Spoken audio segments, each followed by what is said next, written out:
So, another beautiful, beautiful day.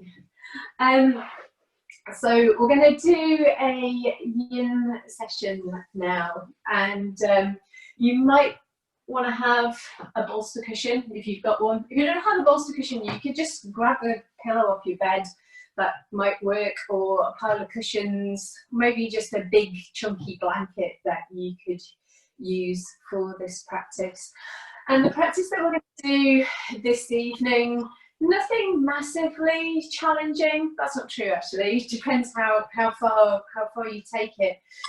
But what we're going to do in this evening's session is we're going to look at how yin yoga can help us to navigate not just sensations in the physical body, but also to navigate difficult emotions. And that, I think, is one of the real key things that we get from this yin practice. Because of the stillness, it throws a lot of stuff up. And some of that is physical and some of it is emotional. Some of it can be emotions that we've been holding on to for a very, very long time. So we're going to look at that and just a few ways that we can work through that process. So we're going to start off really gently, and we're going to come into a wide version of child's pose. Because it's yin yoga, you might want to have a few extra layers on, you might want to keep your socks on, we're not going to be moving around a lot. So you're going to come around on your mat. You might want to even take your blanket and spread it over your mat so you've got a bit more cushioning. I'm going to put my bolster cushion in between my knees here, so I've got my legs out nice and wide, big toes are touching, heels dropping apart. And I'm just going to come forward onto the bolster cushion, and that bolster cushion is pushed right up against your belly, so it's quite supportive. And then you're just going to bring your arms forward. Now, if you're not feeling the contact of your belly against the cushion or a pillow, then what you might want to do is to take a block underneath your bolster cushion and just wedge it there. So it's on a kind of angle, and then that just gives you maybe a little bit more support. And you can just turn your head to one side. And then after we've been here for a little while, I'll remind you to turn your head to the other side. So just going to close your eyes. Just allow yourself to drop into your body.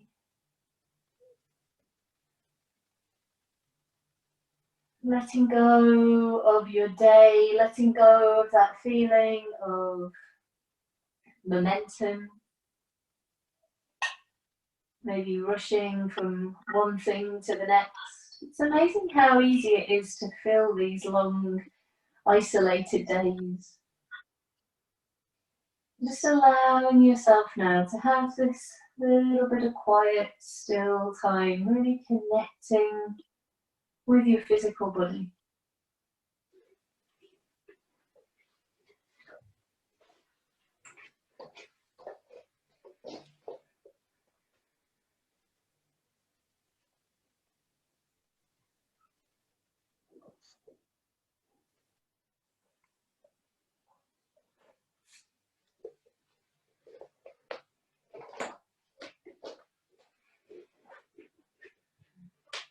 So if you had your head turned to one side, you want to go ahead now and turn your head to the other side, just so you don't get an imbalance in your neck.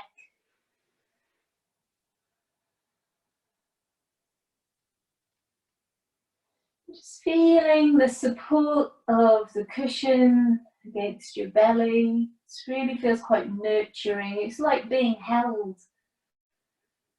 Just having that support. It has an effect on our central nervous system. It takes us out of our fight or flight response, makes us feel safe, so we can move towards a state where we're moving into relaxation. The body starts to digest, repair, recover. We're into the final minute of this pose now. We're just going to start to really slow down the exhalation. Long, slow out breath.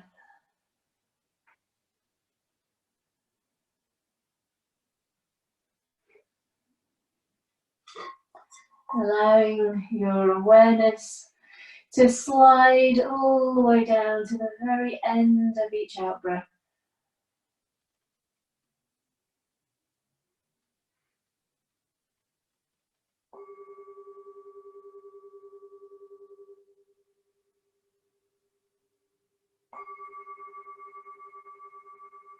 And then very, very slowly, you're just going to make your way out of that position, walking your hands in. I'm just going to come up, and you can move your bolster cushion off to one side for now. And then we're just going to come briefly onto our hands and knees. So coming onto the hands and knees, just going to make some nice little circles. Imagine that you've got a pencil on the end of your nose and you're just circling around. You might want to drop low to the floor. Really lovely fluid movement, maybe curling your tailbone under as you sway around, and then reverse that and just go around the opposite way. Good. And then we're going to come back into a neutral position on all fours, and we're going to come from here into our pigeon pose. So bringing your right knee in between your hands so that your right heel lines up behind your left wrist, and then we slide away through the back leg. Now it depends how flexible you are. If you are more flexible in your hips, then you might want to bring that right knee out to the side and bring your foot further forward, but not at the expense of falling over onto the right side of your bum. So keep your left hip rolling down so your hips are square, so that when you come forward, you could balance a glass of water on the back of your sacrum without it sliding off to your right and crashing on the floor. Okay, so we're just going to settle down into our pigeon pose. You might want to fold your arms, have your head on your folded arms. You might want to bring your head to the floor and just allow the arms to extend forward. There shouldn't be any pressure in your knees here, and if there is, then you could come out of this and come onto your back and work in a reclining pigeon pose instead. So you just cross one foot over the opposite knee. It's nice to do that if you can with a foot on the wall for some support. So here we are in our pigeon pose, which for many people is quite a challenge. This is one of the postures that I describe as a Marmite posture. So personally, I absolutely love this pose. I could stay here for a good half an hour, but I know that already there's probably some of you who are just praying for it to stop. So just notice, first of all, how your body has reacted to being in this shape. Is there tension, tightness, holding?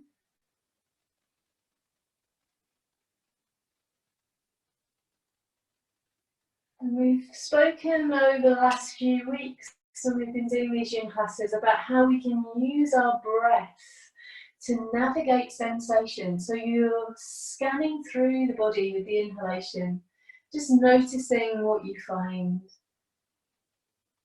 And on the exhalation, allowing yourself to soften into that sensation.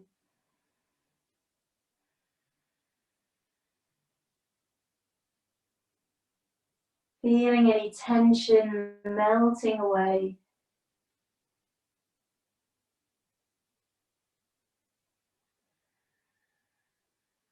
As you just follow the gentle waves of your breath.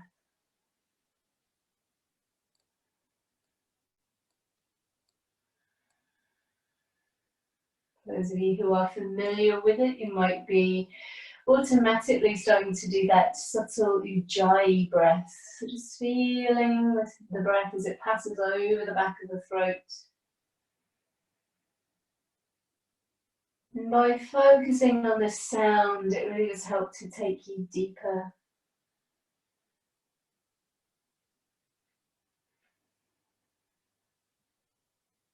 Already we find ourselves in the final minute of this posture. So really starting to shift the focus to the out breath and to lengthen out the out breath.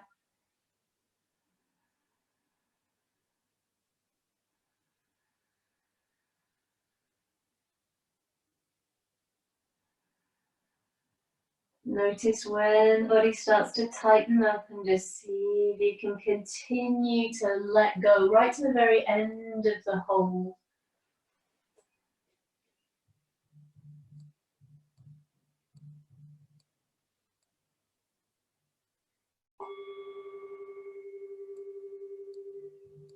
And slowly, slowly, in your own time, you're just going to walk your hands in.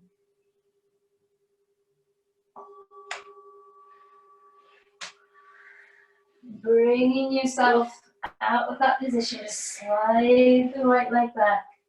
Come onto the hands and knees, and just for a moment, let your hips sink back onto your heels. So in an extended child's pose, forehead dropping down. Maybe just pause here and notice the difference between your two hips, whatever that might be. And then slowly rising up onto all fours. We'll come into our pigeon pose on the other side. So sliding your left knee forward in between your thumbs, sliding your right leg back. If you're more flexible, you can bring that left knee behind your left wrist, and you can bring the left foot towards the right wrist. And then just allow yourself to settle down into that shape. Remember, you want to have the back of the pelvis level, okay? So we could balance that glass of water on the back of the pelvis. Shouldn't be feeling this in your knees. If there's weight going through the knees, just use the arms, gently press into the floor with your arms to send the weight back into your hips, and then relax into that. You can take the arms out in front, you can let the forehead rest on the floor, and then just going inside and noticing what you feel. So we're observing physical sensations as they arise. And it's easy for the mind to notice that you're feeling a sensation in your body and just to react in a very simplistic way. So that hurts, and you kind of write it off as that. This is pain. But if you look a little bit deeper, if you just peel away a few more layers, I'm not saying that this should be a form of torture, but there will be difficult sensations that arise in your body. So rather than just write it up and say, well, that hurts, why does it hurt? What is it? What is that feeling? What is that ache in your body? Now, this is where we need to be really careful and sensible. Anything that feels sharp or electric or really acute, you could put your finger on exactly where that sensation is. That would indicate that you're doing something that is perhaps damaging, and to back off a little bit.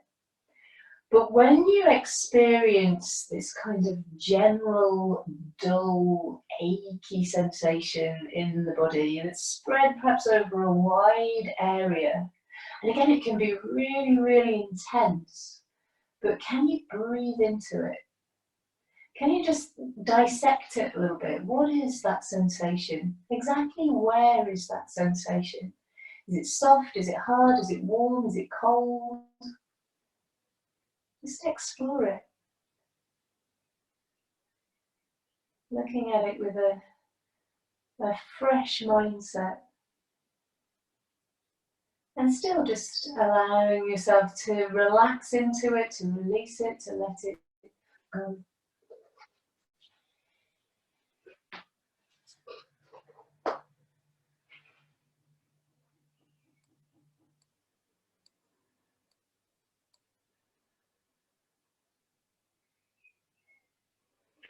Well into the final minute of this pose now. So again, just focusing your attention on your exhalation.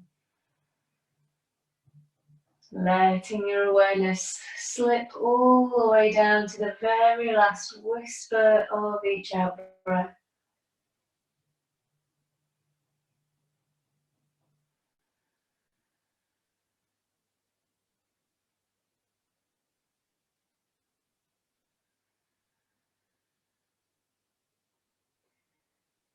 And then very, very slowly, you're going to walk the hands in and bring yourself all the way back into your child's pose. And just lifting up, sliding the left leg back, coming back onto your heels just to stretch out the spine. We can bring the hands back now by the side of the feet, just for a different sensation in the shoulders. Opening into the upper back.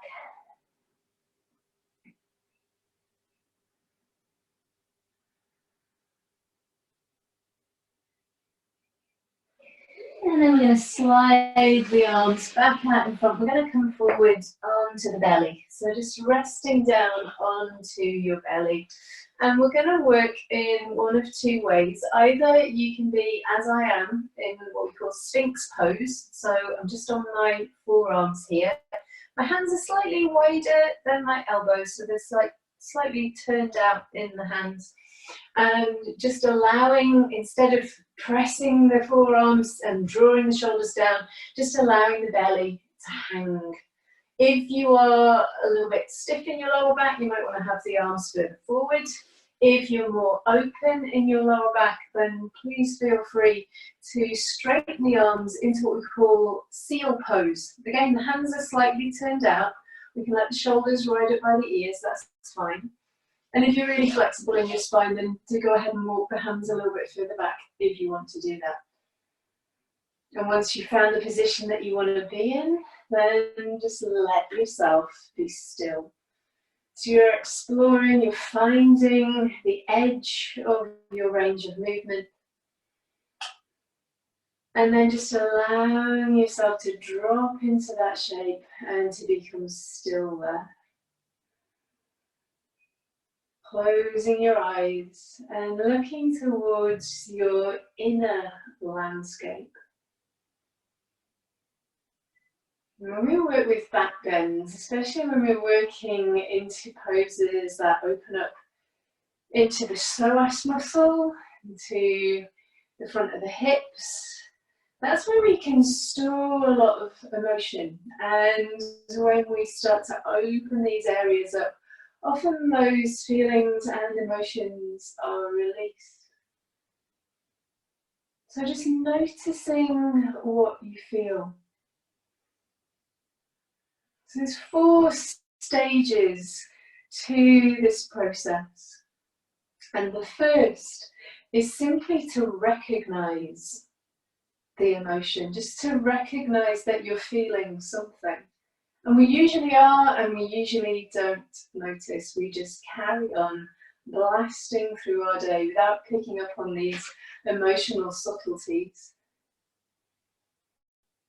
So you recognize that you're feeling something. And then you just give it a name. What is it?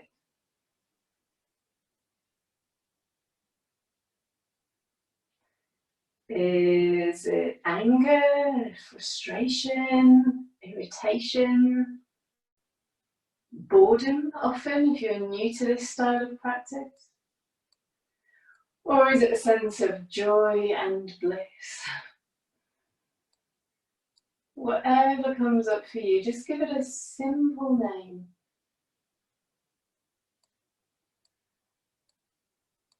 And the third stage is to accept it. It's part of this moment. You don't need to try and change it. You don't need to push it away. You don't need to try and magnify or embrace it. Just let it be. It's part of this moment as you are.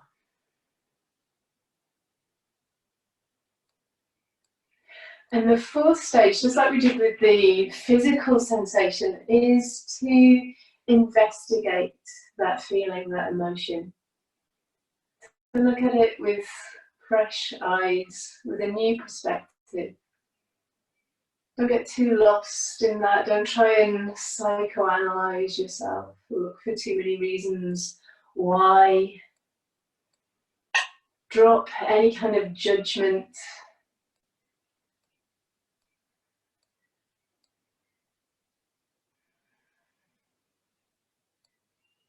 Take another 3 breaths here. Lengthening your exhalation. And it's often when we come out of these poses that we really feel them. So slowly, slowly lowering your belly and then one rib at a time down to the mat. Turn your head to one side. Just allow your belly to sink into the floor. Feel the support of the earth beneath you. And then very, very gently just start to wag your tail from side to side. Or as Katie calls it, wobble your jelly. Give your bum a little shake. Good. And we're going to slide the hands back under the shoulders and we're going to press up onto the knees. And we're going to take our next pose, which is another back bend. And this can be really quite intense, depending on how you wish to practice it, or we can make it a lot easier. So I'm going to show you a couple of things and then I'll let you decide what you want to do. So if you have a bolster, you might want to use it, and we're going to be kneeling. So if you have got issues with your knees, then you can just straighten your legs out in front of you. I've got my knees a little distance apart, so slightly wider than my hips. And I'm just going to tuck my tailbone under, so scooping under, and I'm sitting on the heels, not between my heels. I'm just going to lower back onto my elbows, and then all the way back onto this bolster cushion, and I can take my arms over behind the head. Okay, but then that's quite intense through the front of the legs, through the hips. It's quite a strong back bend as well. So if that's a little bit too far for you to go, then you could just come back onto your hands, scoop your tailbone under. Hang on 1 second, just letting somebody else in. Oops. And you can just do this with the legs out in front. So the bolster cushion's right up against your tailbone and just lying back over that support. Okay, if you want a little bit more support, if you want your head to be slightly raised, you could take your block underneath the head end of your cushion just to raise it a little bit so that you've got a little bit more support for the head. Be where it works for you. If I was in the room with you, I'd be just checking that everyone can do little adjustments with your props and things. And I hand you that responsibility just to make sure that you're safe. You've found a comfortable edge and you're able to release into it. So, because I'm not there with you, use your breath as your guide. If you start to hold your breath, if you have to breathe through your mouth, then you've gone too far. The breath should be slow and even, in and out through the nose. And for the first 3 minutes, we're working with what we call Samavriti Pranayama, which simply means that the inhalation is the same length as the exhalation.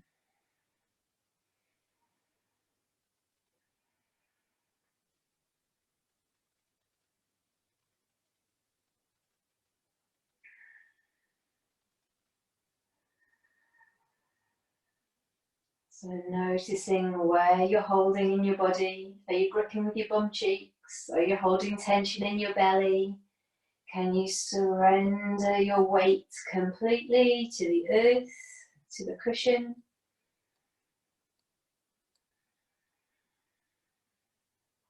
It's quite a vulnerable position to be in. The hips are open, your belly is wide open. How does that make you feel emotionally?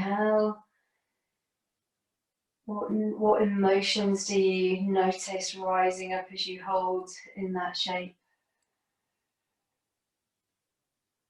No right, no wrong, no judgment. Just observe whatever comes up.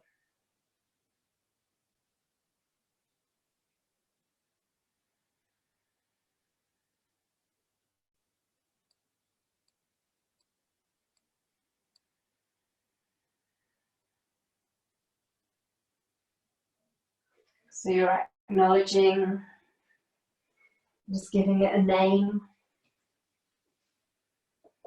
accepting it, allowing it to be present, to be part of this moment.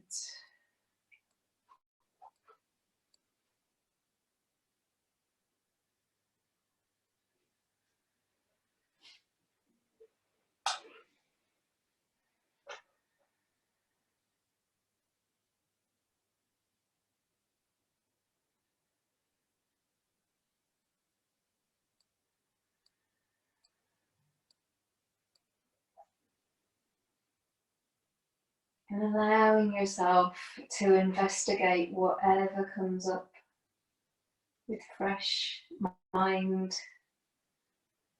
Could be something you've experienced before, it could be something new, but even if it's not something new, allow it to feel like something new.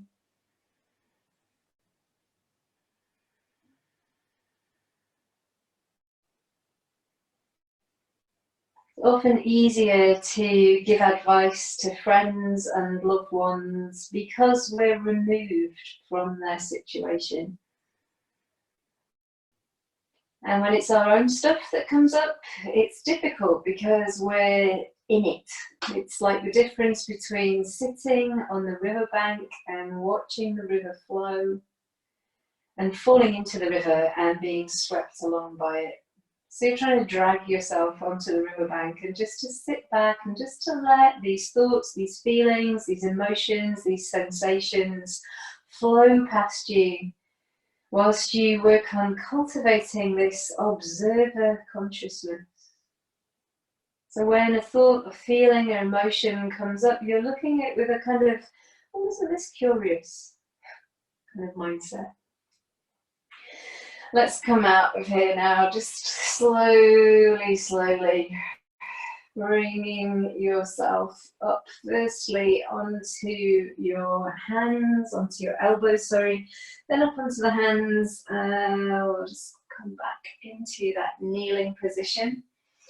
And then preparing for our next pose. So you won't need your props now. You might want to have a block if you've got a block handy, or maybe even a couple of blocks. We're going to come into a deep lunge. So I've purposely not taken you into a forward bend after that last position. So we're going to get really deep into our hips now. You're going to come onto your hands and knees, and you're going to step your right foot to the outside little finger side of your right hand. Now you might find that your foot is even off your mat, and that is fine. And then you're going to slide your left leg back. So we're in this really deep lunge. I don't know if you can see very well here. I've got my knee up by my shoulder. And then we're going to come down, if you can, onto the forearms. If that's too much, just going to stay on your hands. You want to have the feeling of your hips dropping forwards and down. Then if you feel like your bum's stuck in the air, then stay on your hands. Okay, you could rest down. And I quite like, in my own practice, to put my head on a block. Okay, so you can, if you've got one handy, you can rest your forehead on a block. You could have it on its end, or you could have it sideways, whichever works for you. So a little bit of a challenging posture. Feel your front body sinking down towards the earth, again that deep opening into the hips. Maybe a little bit more work involved in this pose. Try to surrender, try to let go. Try to be with those difficult sensations and emotions rather than just writing them off and pushing them out, blocking them. Fully inhabit each moment, whatever it holds for you.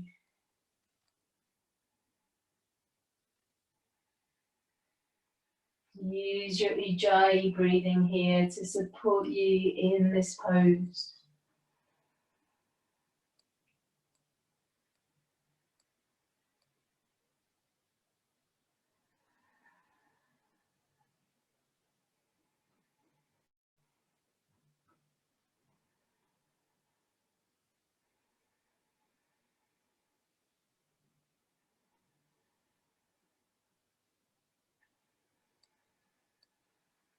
It's quite intense, so we're not going to be here for quite as long as we were with some of the other postures. It's really starting to lengthen out your exhalation in this final minute of our pose.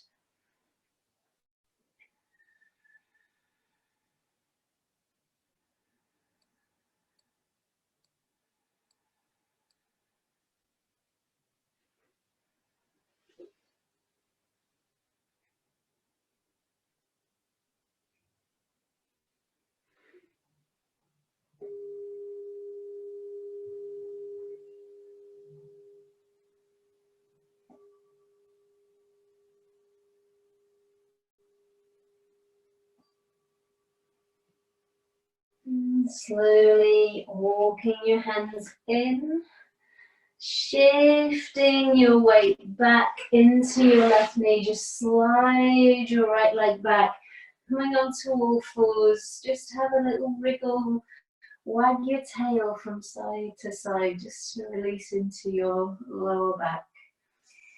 And then we'll take that on the other side. So you're going to bring your left foot to the outside, little finger side of your left hand. Slide your right leg back. And you can choose to stay up on your hands as I am here, or you can choose to maybe come down onto your forearms. So long as you don't feel like your bum is sticking up into the air, you get that feeling of dropping the hips forward and down. And as I say, if you want to, you could place your forehead on a block if that's comfortable. If you've got too much pressure through that back knee, by all means put a cushion or a folded blanket underneath it for some support. Just following your breath now. Smooth inhale, smooth exhale. It's in these really strong postures that often a lot of sensation comes up. Also, a lot of emotions can come up. We're working really deeply into our hips here. Thoughts like, why am I doing this? I might just go, she won't notice. Just observe if that's what's happening for you. Just notice. And again, just have that mindset of, well, that's curious. Look at that. Just observing the thoughts. Isn't this interesting? Why perhaps might I be thinking or feeling that?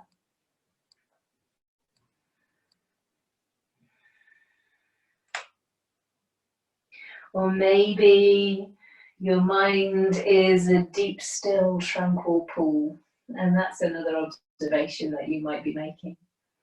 Slow your out-breath right down.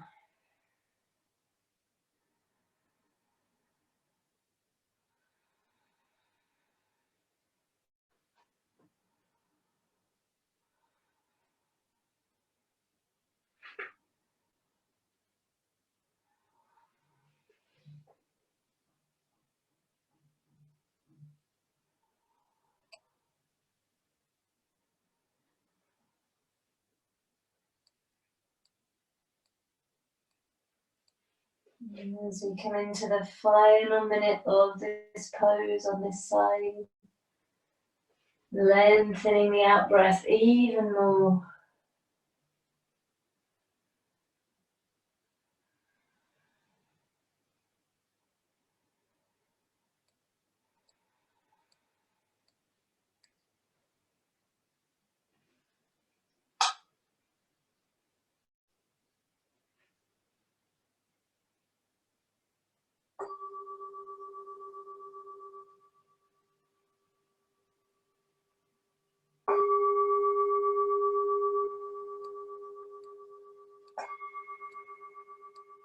And engaging the arms now as you make your way up onto your hands. Slide your left leg back. Sit back onto your heels. Lovely long spine. We're going to drop back into child's pose.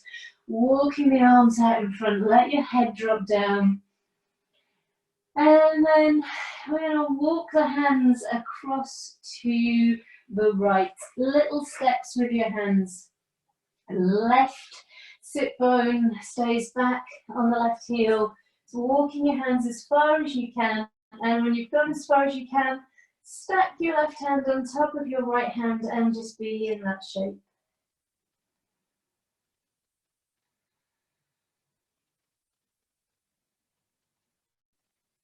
Slow, deep, even breath. Remember that idea of Samavriti Pranayama. Listening to the sound of the breath.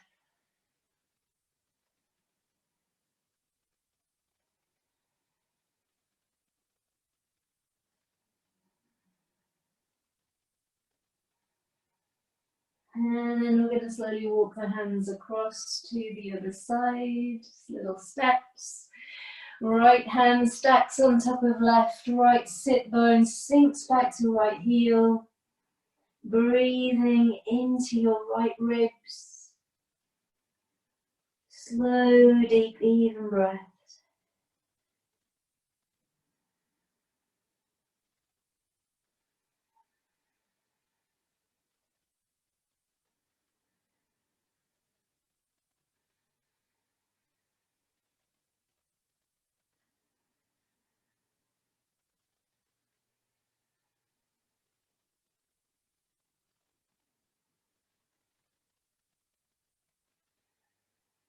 And slowly, slowly, let's walk the hands back to center.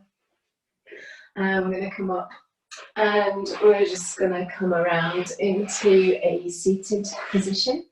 And we're going to take the legs out wide. Just my bolster cushion again here. Okay, so we're going to come into the Vishnu Konasana.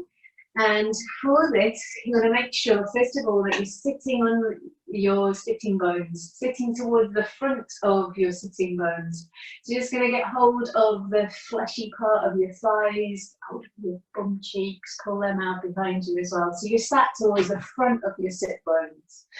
If you used to working with this pose in a more active vinyasa style, you'll be used to engaging your legs, pushing out through your heels, pulling up through your quadriceps. Don't do that here. Let your legs go like jelly. Shake your quads, give them a little wobble, so you're kind of shaking the muscles off the bones. Let your feet flop out to the side.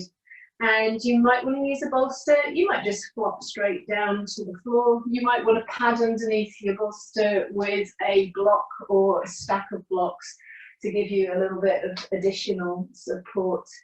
So whatever works for you. You can even do this with your forearms. I've not got one here, it's on the other side of the room, but you could do your forearms on a chair if you can be bothered to move to get one. So wherever you are, you're just gonna let yourself flop into that pose, noticing any resistance as you come forward. And remember, we're expecting that kind of general dull, achy sensation, welcoming it even, exploring it, breathing into it. But what we don't want is sharp, electrical sensations, very localized sensations. It could be that you're impinging a nerve, you just push something a little bit too far, and that just gives you the signal to back off away from your edge. But if you're feeling that general dull, achy sensation as you drop into this pose, then use your breath to explore the edges of your range of movement. Maybe to blur the edges of your range of movement so that you start to release a little bit further. But there's certainly no muscular effort, there's no pulling, there's no forcing. Bypassing the muscles to get into those deep connective tissues that house our energy body, helping the prana, the life force, the chi to flow freely through the channels of the body.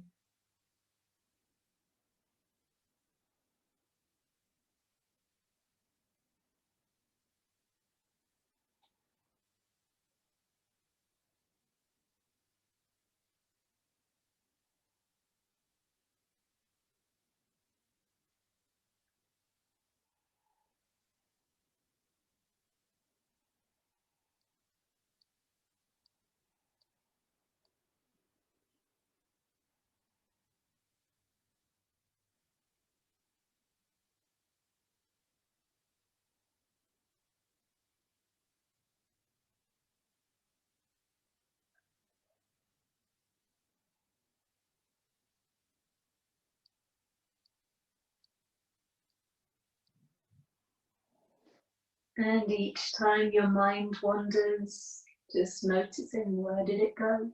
Was it distracted by a physical sensation?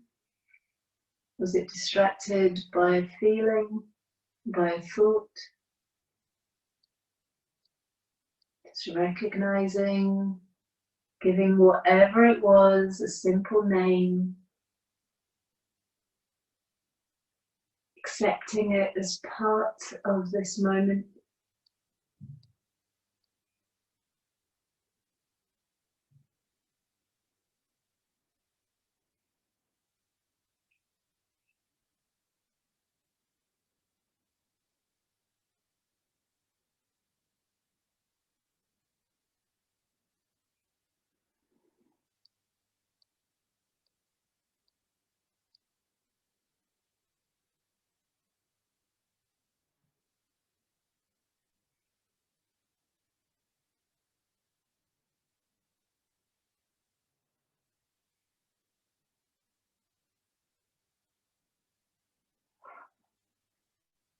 So these last few breaths, really focusing on the exhalation, mind sliding all the way to the end of your out breath.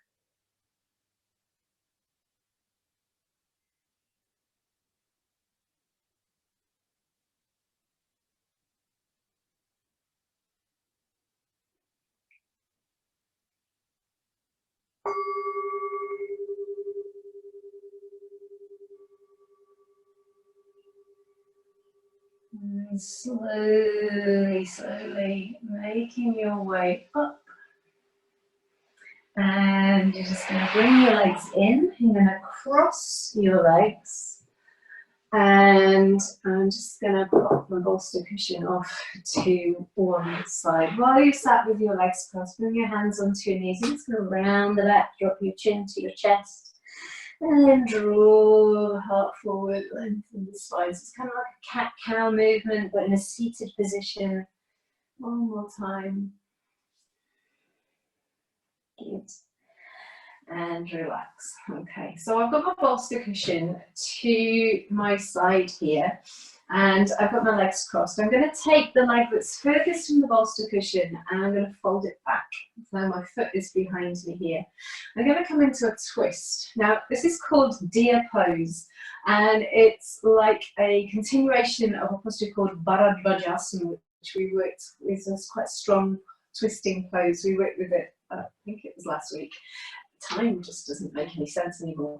Okay, so you're going to first of all take that twist. So you're taking opposite hand to knee and you're rotating. Now that might well be enough for you. You might not want to go any further than that. If you do want to go further, I've put my bolster cushion here. Now, this is really lovely and quite nurturing if you've got the mobility to go into it. If you've not, I would imagine it's probably quite torturous. So you're going to turn your belly so that your navel twists towards the bolster cushion, and then you're just going to lie down onto it. Gives you a lovely stretch through this top hip here. You can have your head turned to the same side as your legs, or for an even deeper twist, then you would turn your head to the opposite side. So just getting yourself into whatever variation of that pose feels like it would work best for you.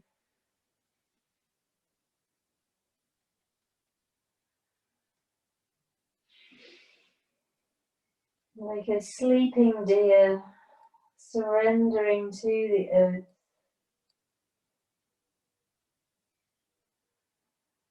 Allowing yourself to take rest.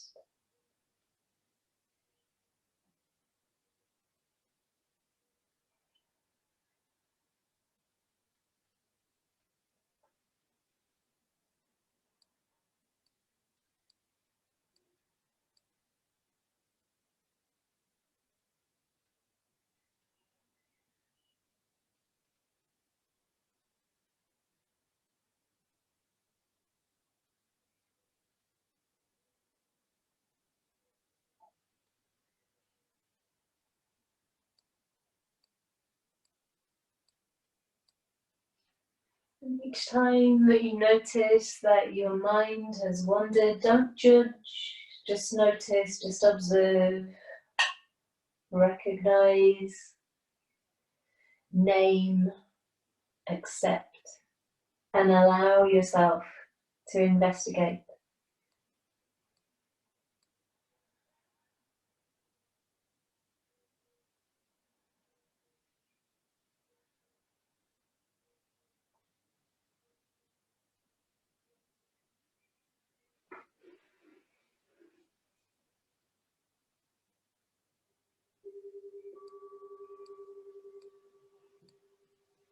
Slowly, slowly, healing yourself up. If you're working with a bolster cushion, I'm just going to take that to the other side, so you can cross your legs and take the bolster over to the other side.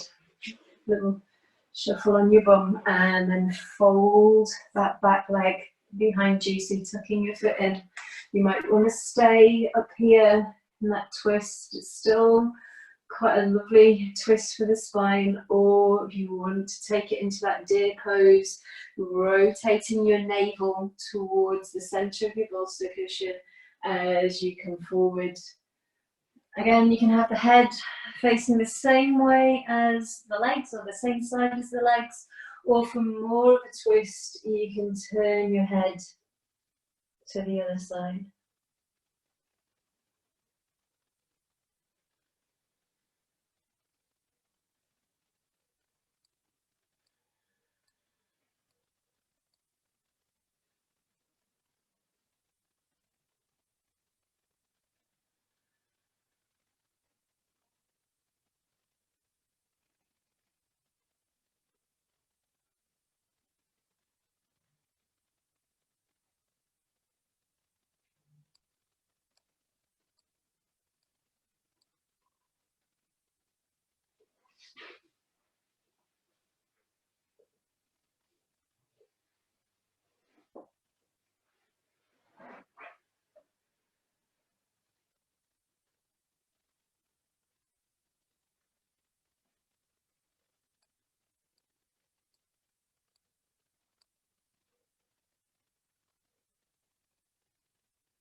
Last few breaths here on this side, lengthening out your exhalation.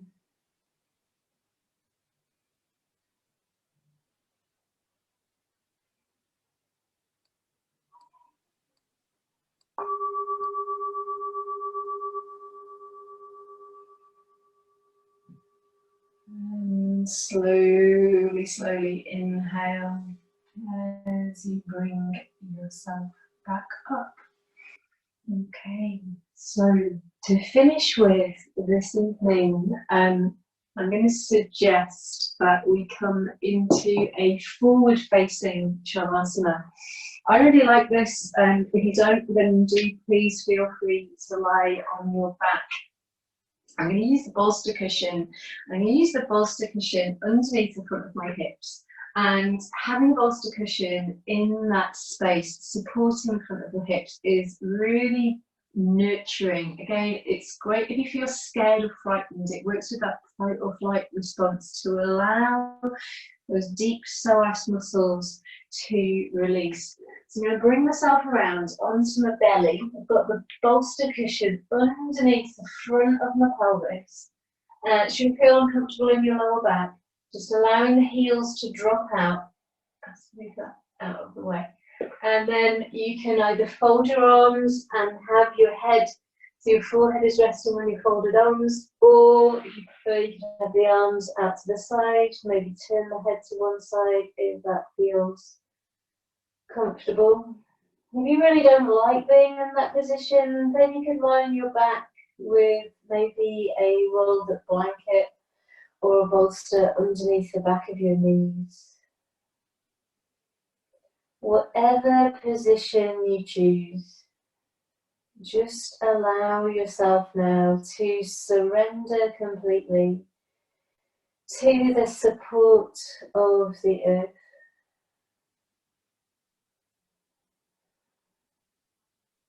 And just knowing that although we're in the midst of this crazy, crazy time and we feel maybe disconnected, maybe out of control, the earth is still going about her business. The leaves are appearing on the trees, the bumblebees are buzzing around the garden, doing their thing, birds are building their nests. Nature is continuing all around us. Allow the earth to support you, feeling held, nurtured, loved.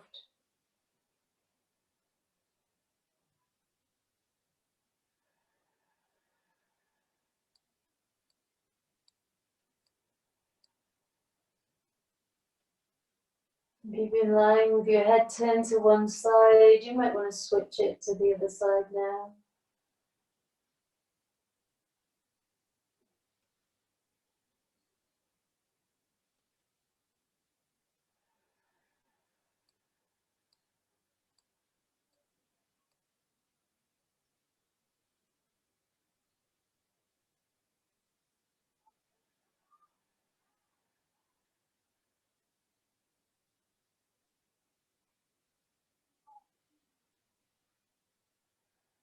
Not controlling your breath in any way, but just following it.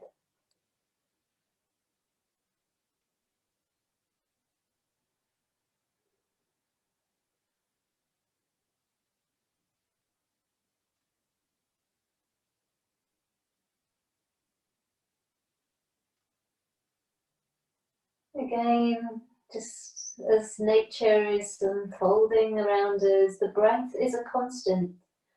And in times when things are just all over the place and nothing feels reliable or steady anymore, looking to those constant cycles can be really reassuring. The gentle rise and fall of each breath, the rising and setting of the sun. Sitting out at night and watching the stars, observing the cycles of the moon. This gives us some kind of uniformity, some kind of a rhythm to life. It's probably much more in tune than the rhythms that maybe you're used to following.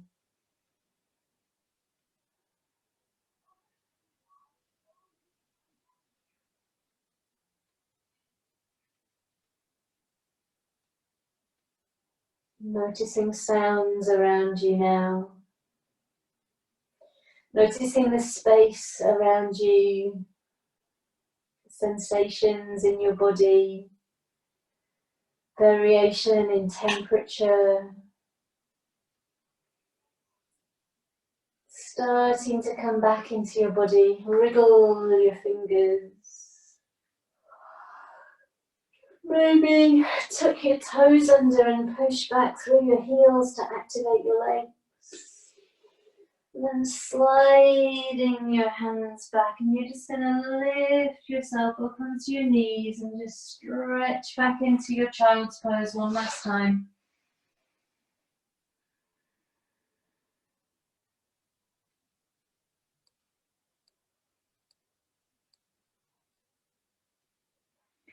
And then slowly, slowly bringing yourself up. And we'll close our practice in the traditional way. We're going to cross the legs, just sit nice and tall. And we'll just take 3 calming breaths. Inhale, bringing the arms up overhead, hands touch. Exhale, lower the hands down that midline of the body. Grounding and centering breath. Inhale, the arms float up. As you exhale, feel that wave of peace and tranquility flowing down over you. Last time, deep breath in. This time as the hands come down, you're going to just touch the thumbs to the forehead, center of wisdom, of knowing, to the heart, center of compassion. And just bowing, namaste. Thank you so much for joining me. I do hope that you've enjoyed the practice. If you've got any questions, you want to stick around for a chat, that would be nice.